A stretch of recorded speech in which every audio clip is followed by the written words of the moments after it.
الله وبركاته. الحمد لله وكفى، والصلاة والسلام على من لا نبي بعده وعلى آله الشرفاء وأصحابه الكرماء. بعد فأعوذ بالله من الشيطان الرجيم. بسم الله الرحمن الرحيم. وكلبهم باسط ذراعيه بالوصيد. صدق الله العلي العظيم. قال رسول الله صلى الله عليه وسلم: لا تدخل الملائكة بيتا فيه كلب ولا سورة، أو كما قال عليه الصلاة والسلام. எல்லா புகழும் இவ்வுலகை படைத்து பரிபாலிக்கக்கூடிய ரப்புல் இஸ்ஸத் அல்லாஹ் சுப்ஹானஹு வ தஆலா ஒருவனுக்கே உரித்தாகட்டுமாக. சாந்தியும் சமாதானம் எம்பெருமானார் ரசூலே கரீம் ஸல்லல்லாஹு அலைஹி வஸல்லம் அன்னவர்கள் மீதும் அவர்களுடைய குடும்பத்தார்கள் மீதும் அவர்களை அப்படியே பின்பற்றிய சத்திய சஹாபாக்கள், தாபியீன்கள், தபா தாபியீன்கள், அவுலியாக்கள், நாதாக்கள், சுஹதாக்கள், சாலிஹீன்கள், குறிப்பாக இங்கே அமர்ந்திருக்கக்கூடிய நம் அனைவர் மீதும், பயானை வீடுகளிலிருந்து கேட்டுக்கொண்டிருக்கக்கூடிய தாய்மார்கள் மீதும் என்றென்றும் நின்று நிலவுவதாக. கண்ணியமிக்க அல்லாஹ்வின் நல்லடியார்களே, பெரியோர்களே, சகோதரர்களே, ஒரு சில நாட்களாக, ஒரு சில வாரங்களாக மிக அதிகமாக பத்திரிகையின் வாயிலாக, ஊடகங்களின் வாயிலாக நம்முடைய காதுகளுக்கு வரக்கூடிய ஒரு செய்தி.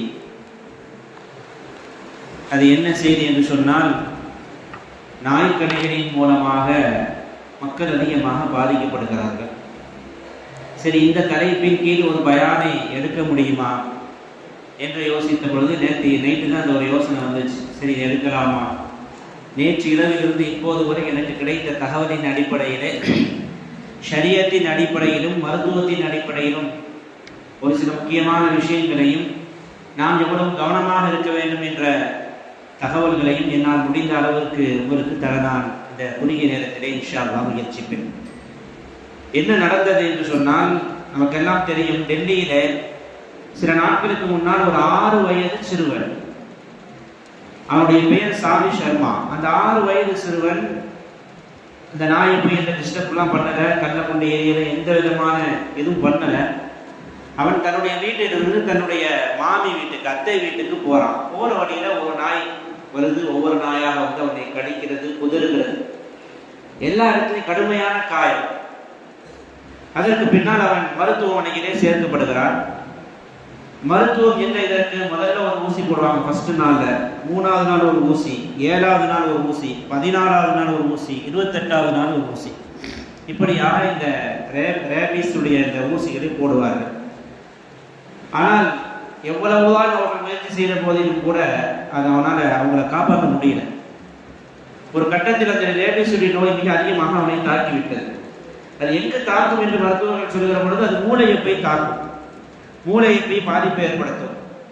அதனுடைய தாக்கம் வீரியமாகிவிட்டது என்று சொன்னால், அந்த நாய்க்கடியின் மூலமாக பாதிக்கப்பட்டவர்கள் தண்ணீரை பார்த்து அலறுவார்கள்.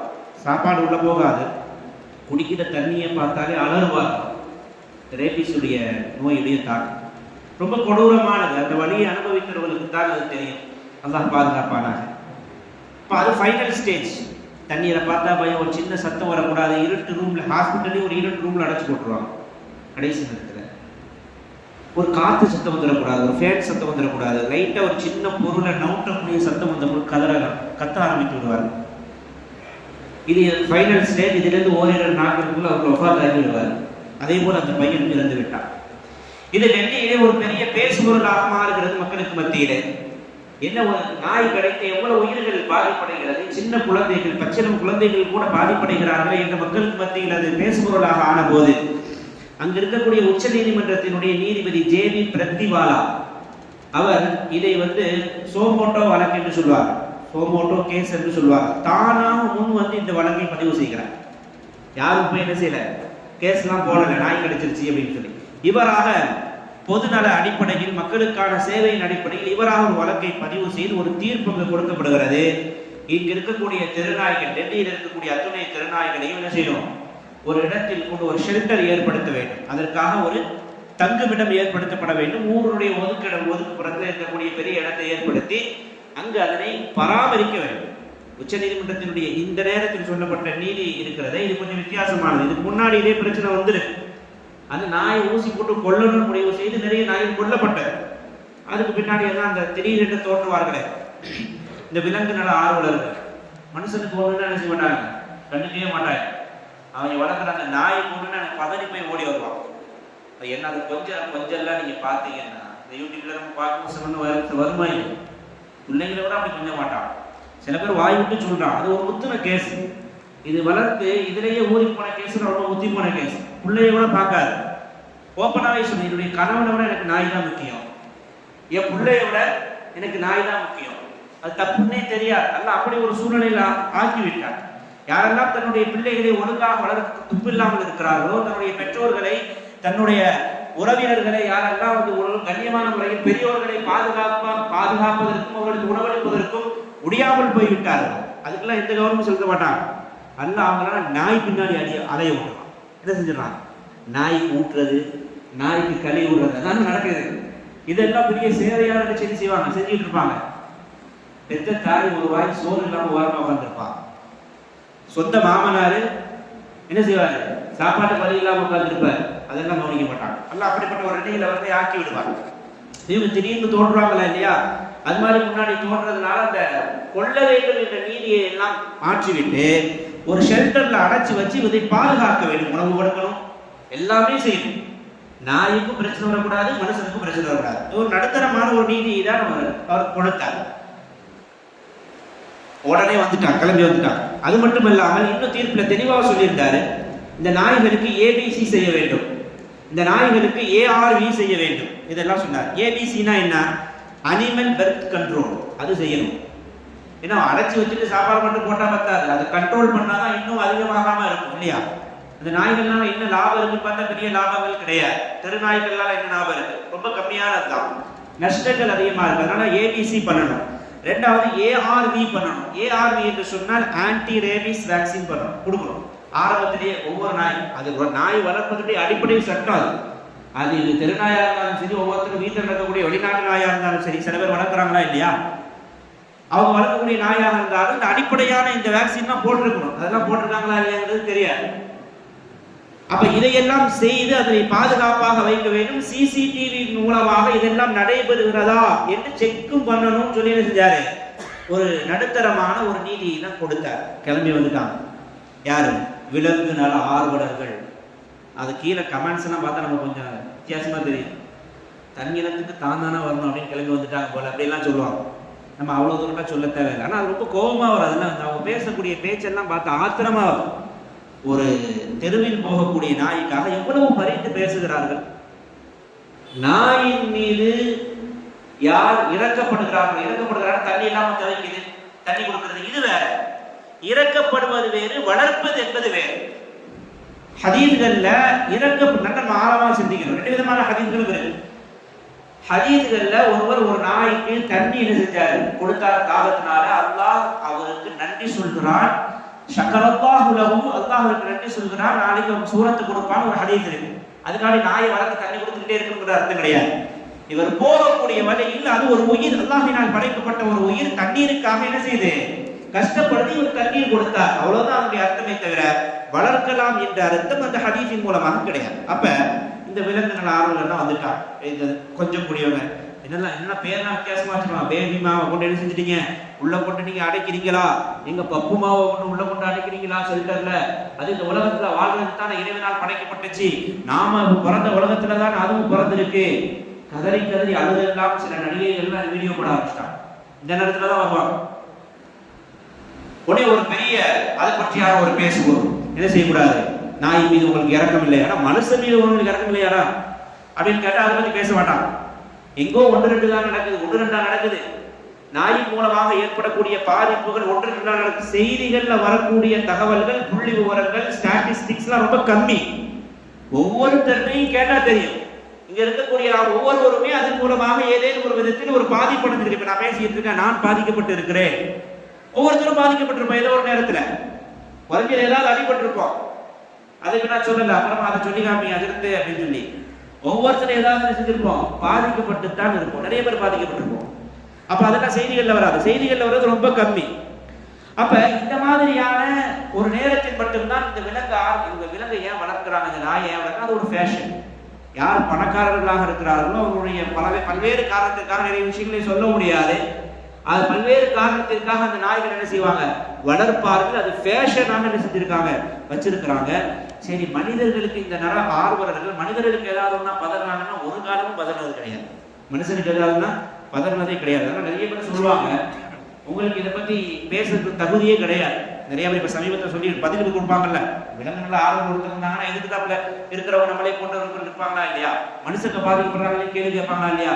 நீங்க 10வது மாடிக்கு வந்து தெருவை பார்த்துட்டு இருக்கீங்க, கார்ல வந்து இறங்கி கார் வீட்டு வாசல்ல வந்து இறங்குறீங்க.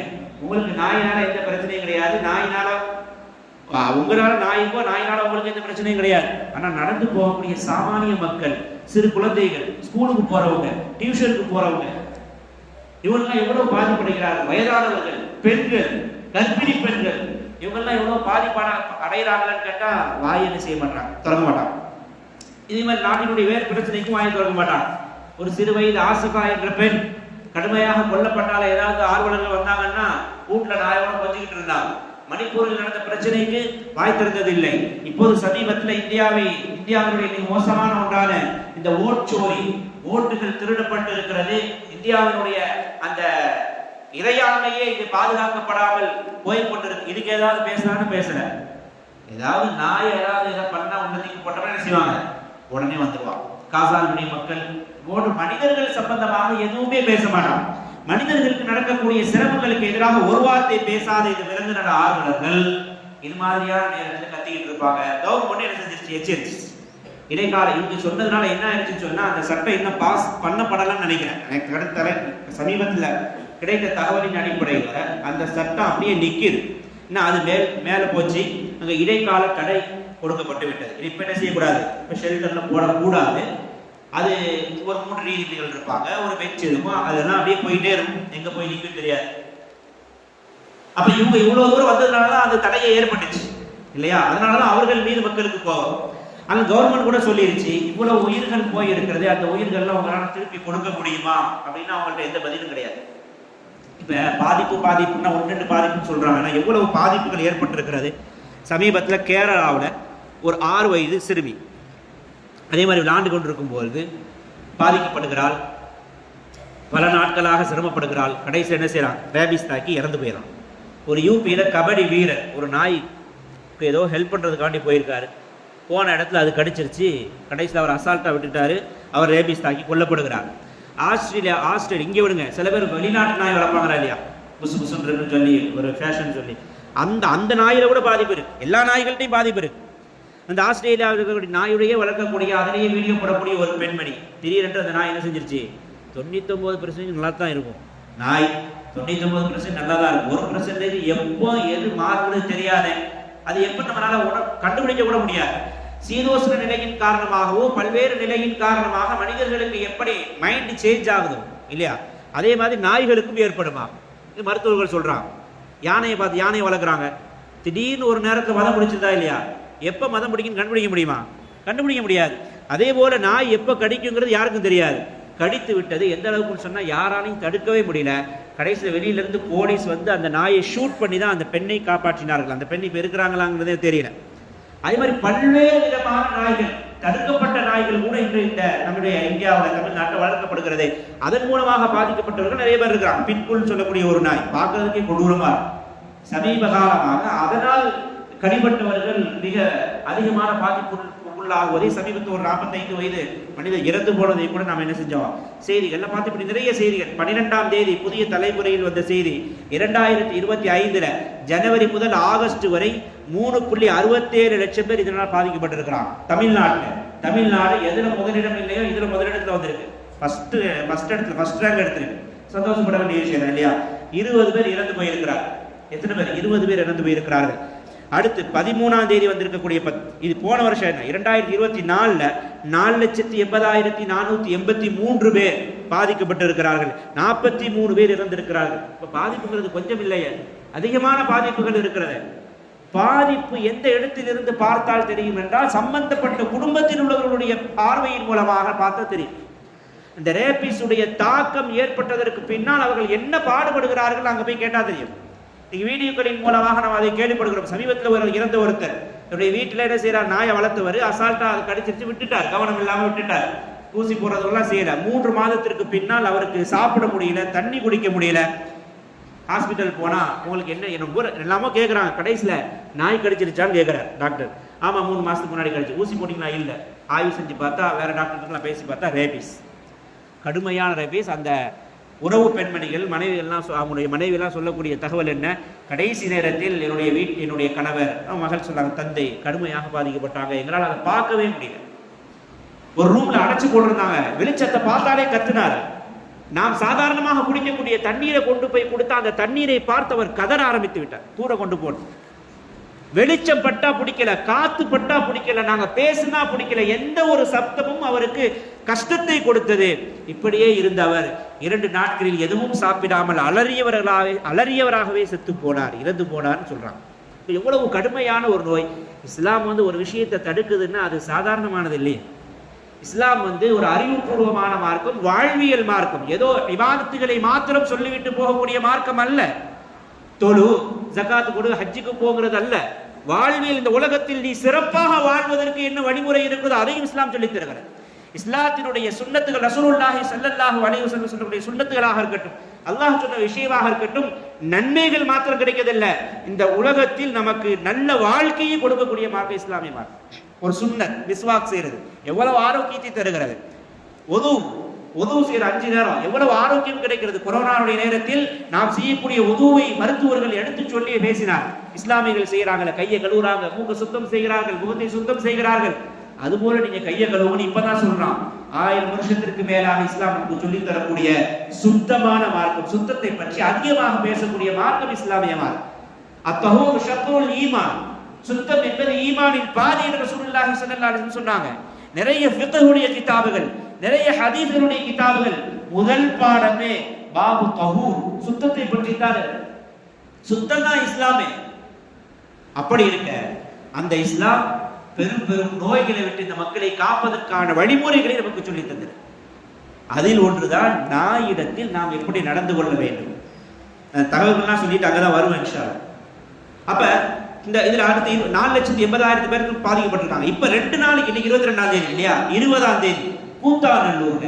சரி, வெளியில போனாதான் நாய் கடிக்குமானா இல்ல, கொஞ்சம் கவனம் இல்லாம கதவை திறந்து போட்டாலும் பிரச்சனை வருவார். கூத்தாநல்லூர்ல 2 நாளைக்கு முன்னாடி ஒரு 1.5 வயது குழந்தை, தொட்டிலில் போடப்பட்டிருந்த குழந்தை நாய் கடிச்சிச்சு. பாட்டி தடுக்கிறாங்க, பாட்டியை சேர்ந்து கடிச்சிச்சு. ஹாஸ்பிட்டல் இருக்கா, என்ன நடக்கும் தெரியாது. என்னுடைய வீரியம் சில மாதங்களுக்கு பின்னால் தான் வேகப்படும். ஊசி போட்டாலும் சரி, ஊசிலாம் ஆரம்ப கட்டத்திலே சரி பண்ணிட்டா ஓரளவு தடுக்க முடியும். ஆனால் அது வீரியமாகி விட்டால் எவ்வளவு மருந்து கொடுத்தாலும் என்ன செய்ய முடியாது, தடுக்க முடியாது. அதுக்கு ஒரு மருந்து கண்டுபிடிக்கப்படல. ஆரம்ப ஸ்டேஜ் தடுக்கதான், ஆரம்பத்திலே பார்த்துட்டா ஓரளவு உயிரை காப்பாற்றிடுவாங்க. ஆனா வீரியம் ஆயிடுச்சுன்னா ஒண்ணுமே பண்ண முடியாது. சேலத்துல 18ஆம் தேதி ஒரு 4 நாளைக்கு முன்னாடி ஒரு பூங்காவுக்கு எல்லாரும் போவோமா இல்லையா, குழந்தைகள்லாம் விளையாடுமா இல்லையா, பூங்காவில் சிறுவர்கள் உட்பட நிறைய பேர், ஒரு 8 பேரை நாய் கடிச்சு அவங்க ஹாஸ்பிட்டல்ல இருக்காங்க. இப்படியாக தமிழகம் எங்கும் இல்ல, இந்தியா முழுக்க இதனுடைய தொல்லைகள் மிக அதிகமாக இருக்கின்ற காரணத்தினாலதான் டெல்லியில் கொடுக்கப்பட்ட அந்த நீதி என்பது ஒரு சிறப்பான ஒரு நீதி. நல்ல ஒரு விஷயத்தை செஞ்சிருக்கிறாங்க. அதை செய்வது டெல்லிக்கு மட்டுமல்ல, முழு இந்தியாவிற்கும் நல்லது, முழு மக்களுக்கும் நல்லது என்று சம்பந்தப்பட்ட ஆர்வலர்கள் நமக்கு தெரிவிக்கிறார். சரி, நாம இப்ப ஷரியத்தினுடைய அடிப்படைக்கு வருவோம். நாய் வளர்க்கலாமா, நாய் வளர்க்கலாமா அப்படின்னா இஸ்லாம் சில விஷயங்கள்ல மட்டும்தான் அதை வளர்க்கலான்னு சொல்றோம். நாய் ஒரு வீட்டு விலங்கா காட்டு விலங்கான்னு முதல்ல பார்த்தா, நாய் வீட்டு விலங்கு கிடையாது. வீட்டு விலங்காக இவங்க மாத்திக்கிட்டாங்க. நாய் ஒரு காட்டு விலங்கு, ஒரு வைல்ட் அனிமல். இன்னும் தெளிவா சொல்றாங்க, ஓநாயுடைய DNA தான் இதுல இருக்கு. இந்த வைல்ட் அனிமலை இவங்க பெட் அனிமலா வச்சு பெட்லையும் கார்லையும் தான் போகக்கூடிய எல்லா இடத்துலையும் அதை கூட்டு போயிட்டு இருக்கான். ஆனா அது வைல்ட் அனிமல், காட்டு பிராணி. பூனை, ஆடு, சேவல், கோழி, இது மாதிரி மென்மையான பிராணிகள் தான் வீட்டு அனிமல். அது ஒன்றே செய்யாது, அதனால எந்த பாதிப்பு இருக்காது இல்லையா. நன்மைகள் தான் உண்டு, கோழினால நன்மைகள் தானே உண்டு. 4 நாள் நீக்கும் 5ஆவது நாள் பிரியாணி ஆயிடும், நன்மைகள் உண்டு. இல்ல முட்டைகள் கிடைக்கும். இது மாதிரி நமக்கு நன்மைகள் தரக்கூடியதுதான் நாம் வளர்க்கணும். இதான் இஸ்லாத்துல இருக்கு. அனுமதிக்கப்பட்டும் இருக்குது. மென்மையானதும் கூட, ஒரு பிரச்சனையும் கிடையாது, குழந்தைகளுக்கும் பிரச்சனை கிடையாது. ஆனா காட்டு பிராணியாய் இருக்கக்கூடிய இந்த நாய் பெரிய அளவு நமக்கு பிரயோஜனம்லாம் இல்லை, ஆனா மிகப்பெரிய தீமைகள் இதிலே இருக்கிறது. கடிக்கலன்னாலும் தீமைகள் இருக்கிறது. அல்லாஹ் குர்ஆனில பல்வேறு உயிரினங்களை பற்றி அல்லாஹ் சொல்வார். பல்வேறு உயிரினங்களை பற்றி நிறைய ஆயத்துக்கள்ல அல்லாஹ் சுப்ஹானஹு வ தஆலா சுமார் ஒரு 28 உயிரினங்களை பற்றி அல்லாஹ் சுப்ஹானஹு வ தஆலா நிறைய ஆயத்துக்களை சொல்லி இருக்கிறார். அதுல இந்த நாய்களை பற்றி ஆய்வு செய்கிற பொழுது இந்த நாய் 225 வகை இருக்கு. 225 வகை. ஏதாவது ஒரு நேரத்தில் அது தன்னுடைய இயல்பை காட்டியே தீரும். மிக முக்கியமாக குழந்தை. பொதுவாக வேட்டையாடு, வைல்ட் அனிமல்னா வேட்டையாடு. வேட்டையாடு தன்னை விட சக்தி குறைந்தது மீது தான் வேட்டையாடு, இல்லையா? ஒரு ஓனாய் சிங்கத்தை வேட்டையாடுமா? வேட்டையாடு. சிங்கம் மானுதான் வேட்டையாடும். அதை விட பெரிய ஒரு மிருகத்தை என்ன செய்யாது? வேட்டையாட முயற்சித்தால் ஓடி போயிடும். அது மாதிரி இந்த நாய்கள் எல்லாம் பெரும்பான்மையான நேரத்தில் குழந்தைகளைத்தான் என்ன செய்யுது? ஏன்னா குழந்தைகளால் பெரிய எதிர்ப்பு கொடுக்க முடியாது. தனியாக மதிய நேரங்கள்ல அது போய் கொண்டிருக்கும் பொழுது சர்வசாதாரணமாக பிள்ளைங்க வெளியே போறாங்க வராங்க, அது போகும்போது வரும்போது அதை கண்காணித்து அது கடுமையாக தாக்குகிறது என்று என்ன செய்யலாம், நம்ம பத்திரிகைகளில் படிக்கிறோம். சரி, இஸ்லாம் சொல்லக்கூடிய அழகிய வழிகாட்டுதல் இந்த நாயுடைய விஷயத்திலும் இருக்கு. குர்ஆனில் அல்லாஹ் சுப்ஹானஹு வ தஆலா நாயை பற்றி சொல்லியிருக்கிறானா? நாயை பற்றி சொல்லியிருக்கிறான். கல்புஹும் பாசித்துன் திராஐஹி பில் வஸீர். கஹ்ஃப் சூரால வருது. நாயை பற்றி வருகிறது. ஒரு கஹ்ஃப் வாசிகள், குகைவாசிகள் இருந்தார்கள். அவங்க கூட இந்த நாய் என்ன செஞ்சிச்சு? இருந்துச்சு. அப்பன்னா அந்த குகைவாசிகள் நாயை வளர்த்தாங்களா? குகைவாசிகள் கூட நாய் இருந்துச்சுன்னா நாய் அவங்க வளர்த்தாங்களான்னா நாய் அவங்க வளர்க்கல. இவங்க போகும்போது அதுவும் போயிடுச்சு. பூவுடன் சேர்ந்து நாரும் மணக்குங்கிற மாதிரி அவர்களோடு சேர்ந்து இதற்கும் அல்லாஹ் என்ன செஞ்சான்? சில நல்ல விஷயங்களை அல்லாஹ் ஏற்படுத்தி கொடுத்தான். அது வெளி பில் வஸீர் வரலாறு இருந்திருக்கும். இருந்து அவர்களை பாதுகாத்தது. யாராவது தேடி வந்தாங்கன்னா அவங்களை விரட்டி விட்டு அல்லாஹ் அதனுடைய ஏற்பாடு வச்சிருக்கான். இது நாயை பற்றி வரக்கூடிய குர்ஆனில் வரக்கூடிய செய்தி. ஹதீஸ்களில் நபி ஸல்லல்லாஹு அலைஹி வஸல்லம் சொல்றாங்க, லா ததுகுலுல் மலாயிகத்து பைத்தன் ஃபீஹி கல்புன் வலா சூரா. எந்த வீட்டில் நாய் வளர்க்கப்படுகிறதோ, எந்த வீட்டில் உருவப்படங்கள் இருக்கிறதோ அங்கு மலக்குமார்கள் வரமாட்டார், மலக்குமார்கள் நுழைய மாட்டார். என்ன தெரியுது? நாய் வளர்க்க கூடாது என்று தெரிகிறது. சரி, புகாரியிலும் முஸ்லிமிலும் சில விதிவிலக்குகள் சொல்லப்பட்டிருக்கிறது சில கிதாபுகள்ல. என்ன? மனிக்தனா கல்பன் இல்லா கல்பஹு மாஷியத்தன் அவ் வாரிபன் நகஸ மின் அஜ்ரிஹி குல்ல யௌமின் கைராத்தான். சில காரணங்களுக்காக நாய் வளர்க்கலாம், 99% வளர்க்கக்கூடாது. சில காரணங்கள், ஒன்று அது மாஷியத்தன் வேட்டை பிராணியாக வளர்க்கலாம், அல்லது மாஷியத்தன் சொன்னா ஒரு பராமரிக்கக்கூடிய ஒரு ஆட்டு மந்தை வச்சிருக்கிறாரு, ஒரு மாட்டு மந்தை வச்சிருக்காரு. மந்தை என்ன செய்யணும்? இப்பதான் கண்காணிப்பு கேமராக்கள் மூலமா என்ன செய்யறோம்? அதை பார்க்கிறோம். ஆனா அதை பராமரிக்கிறதுக்கு இந்த நாய்களை வளர்த்துக் கொள்ளலாம். அதுக்காண்டி கொஞ்சம் குலாவிக்கிட்டு இருக்கக்கூடாது, கொஞ்சம் வச்சிருக்கிறதுக்கான என்ன செய்யக்கூடாது, அது வீட்டில் வளர்க்கலாம் கூடாது. அந்த இடத்துல தான் அது இருக்கும். அது மற்ற யாரும் அந்த இதை எடுத்துடாம என்ன பாதுகாக்கும். ஒரு ஹதீஸ் வருதா இல்லையா? ரசூலுல்லாஹி ஸல்லல்லாஹு அலைஹி வஸல்லம் ஒரு ஜனாஸா வந்துச்சு. எப்படி இறந்தாரு கேட்டாங்க. நாய் கடித்து இறந்து விட்டார்னு சொன்னாங்க. நாய் கடிச்சிருந்தா எப்படின்னு கேட்டாங்க. ஒருத்தர் வந்து ஒரு மாட்டு மந்தை வச்சிருந்தாரு. அதுல ஒரு ஆட்டு மந்தை நினைக்கிறார். அதை போய் திருட போனாரு. அங்க இருக்கக்கூடிய நாய் இவரை கடித்து விட்டது அப்படின்னு சொல்லி ரசூலுல்லாஹி ஸல்லல்லாஹு அலைஹி வஸல்லம் இவருக்கு அது பகரம்லாம் வாங்க முடியாது. பொதுவா ஒருத்தர் ஒரு பிராணி வளர்க்கிறார் அப்படின்னு சொன்னா அவர் யாரையாவது கொண்டுச்சுன்னா இவர் பகரம் கொடுக்கணும். ஆனா இவர் திருட போனதுனால இவரை விட அந்த நாய் சிறந்ததுன்னு சொன்னாங்க ரசூலுல்லாஹி ஸல்லல்லாஹு அலைஹி வஸல்லம். இவரை விட அந்த நாய் சிறந்தது. இவர் திருட போயிருக்கார், தன்னுடைய சகோதரனுக்கு அநியாயம் செய்து விட்டார், அஸா ரப்பஹு அல்லாஹ்வுக்கு மாறு செய்து விட்டார் அப்படின்னு சொல்லிட்டு ரசூலுல்லாஹி ஸல்லல்லாஹு அலைஹி வஸல்லம் சொல்லுவாங்க. அப்ப அந்த பழக்கம் அன்றையிலிருந்தே இருந்திருக்கிறது. அப்ப நாய் வளர்க்கலாம். அது மாதிரியான ஒரு காரணத்திற்கு சில பாதுகாப்புகளுக்காண்டி அதை வளர்க்கலாம். அதற்கு சில வரையறைகள் எல்லாம் சரியா சொல்லி இருக்கிறது. சரி, அப்படிப்பட்ட இந்த நாய் இதா ஷரிபல் கல்பு ஃபீ இனாய் அஹதிக்கும் ஃபல்யக்ஸில்ஹு. தெரியாம போகும்போது நாய் நம்ம மேல பட்டுட்டாலோ, நாய் மேல நாம மோதிட்டாலோ இப்ப என்ன செய்யறது அப்படின்னா, இது நீண்ட சட்டங்கள். 7 முறை என்ன செய்யணும்? கழுக வேண்டும். ஒரு பாத்திரம் இருக்கு, நாம யூஸ் பண்ணக்கூடிய பாத்திரத்துல அது வாய் வச்சிருச்சுன்னு சொன்னா அந்த பாத்திரத்தை 7 முறை கழுவ வேண்டும். அவுலாஹு நபி துரா, அதுல முதலாவது மண்ணை வைத்து கழுவ வேண்டும்.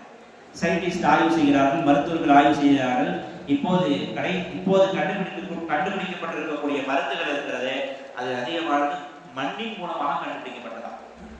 அப்ப எவ்வளவு பெரிய மருத்துவத்தை இந்த உம்மத்திற்கு தேவையான ஒரு விஷயத்தை ரசூலுல்லாஹி ஸல்லல்லாஹு அலைஹி வஸல்லம் போற ரொம்ப இலகுவான முறையில் செஞ்சுட்டாங்க. நீங்க மண்ணை கொண்டு சுத்தம் செய்யுங்கள் என்று சொல்லிவிட்டு போய்விட்டார். இத மதுகுகள் ஆய்வு செய்து பல்வேறு கருத்துக்கள் இருந்தாலும் கூட எல்லாவற்றினுடைய மொத்த கருத்து நாய் நஜீஸ். அதனுடைய இமாம் ஷாஃபி ரஹ்மத்துல்லாஹினுடைய ஆய்வு கடுமையாக ரொம்ப தெளிவாக இருக்கு. இது ரொம்ப சிறந்ததும் கூட. தற்காலத்துல பல்வேறு விதமான நோய்கள் பரவுறதுனால தேடுதலின் அடிப்படையில நாய் தொட்டுட்டாலே செய்யுது 7 தடவை கழுவும். நாய் நம்ம மேல பட்டுட்டாலே, நாயுடைய எச்சில் பட்டால் தான் இல்லை, எச்சில் பட்டால் நம்ம மேல பட்டாதான் 7 தடவை கழுவணும், பாத்திரத்தை கழுவணும் இல்லை. நாய் பட்டுட்டாலே என்ன செய்யணும்? 7 முறை நீங்கள் கழுவிடுங்கள், அதுல ஒரு தடவை நீங்கள் மண்ணை வைத்து கழுவுங்கள் என்பதுதான் இமாம் ஷாஃபி ரஹ்மத்துல்லாஹி அலைஹி இந்த ஹதீஸின் அடிப்படையில் எடுத்திருக்கக்கூடிய ஆய்வு. இது ரொம்ப கவனமா இந்த விஷயத்தை நாம் செய்ய வேண்டும். அப்படி நடந்துருச்சுன்னு சொன்னா, ஏன்னா எல்லா ஊர்களிலுமே நாயுடைய தொல்லைகள் வீரியமாயிடுச்சு.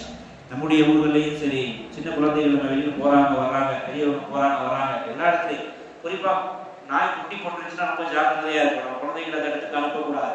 அது பாதுகாப்புக்காக செய்யும், ரொம்ப வேகமாக கோபமா இருக்கும். அது யாராவது ஒருத்தர் ஒரு குட்டியை அடிச்சு போட்டு போயிட்டான்னா, அப்படிதான் நான் மாட்டிக்கிட்டேன், அடிச்சு போட்டு போயிட்டா என்ன ஆகும்? வேற யாராவது அடிச்சு போட்டு போயிட்டா பின்னாடி வந்திருக்கவங்க ஃபுல்லா என்ன செய்யும்? தொலைச்சான். அது ஃபஜ்ருக்கு போகும்போது அல்லாஹ் பாதுகாக்கும்.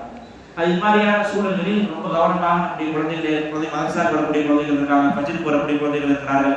வித்தியாசமான ஏதாவது நாயின் கண்ணில் பட்டாலும் அது சார்ந்த தகவல்களில் சம்பந்தப்பட்டவங்க என்ன செஞ்சிடறோம் சொல்லி அந்த தகவலை நம்ம என்ன செய்யணும்? பகிர்ந்து கொண்டு பாதுகாப்பாக இருக்க வேண்டும். இந்த சட்டங்கள் பாஸ் பண்றதுக்கு உள்ள என்னென்ன முயற்சிகள், நம்மான முயற்சிகள், கருத்துக்களின் அடிப்படையிலோ ஏதாவது சோசியல் மீடியாக்களின் அடிப்படையிலோ ஏதாவது அடிப்படையில் முடியும் என்று சொன்னால், இந்த திட்டம் இருக்கிறது, இந்த நீதி சரியான நீதி, அதை நீங்கள் செயல்படுத்துங்கள் என்ற விஷயத்தை நாம் என்ன செய்யணும்? திரும்ப திரும்ப அவர்களிடத்தில் இந்த கருத்தை நாம் ஆழமாக பதிய வைக்க வேண்டும். அல்லாஹ் சுப்ஹானஹு வ தஆலா இது போன்ற தீவிரமான கொடுமையான நோய்களை விட்டு அல்லாஹ் நம் அனைவரையும் பாதுகாப்பானாக, நம்முடைய குழந்தைகளை பாதுகாப்பானாக. ஷரியத்தை நல்ல முறையிலே விளங்கி நபி ஸல்லல்லாஹு அலைஹி வஸல்லம் சொன்ன சுன்னத்துகள், ஷரியத் நமக்கு காண்பித்த அத்தனை வழிமுறைகளையும் அதில் ஈரலோகத்தினுடைய நன்மை இருக்கிறது என்பதை விளங்கி அதன் மீது ஆர்வமாக அதை செய்யக்கூடிய பாக்கியத்தை, அந்த காரியங்களை செய்யக்கூடிய பாக்கியத்தை அல்லாஹ் சுப்ஹானஹு வ தஆலா நம் அனைவருக்கும் தந்தருள் புரிவானாக. அஸ்ஸலாமு அலைக்கும் வரஹ்மத்துல்லாஹி வபரகாத்துஹு. அஸ்ஸலாமு அலைக்கும்.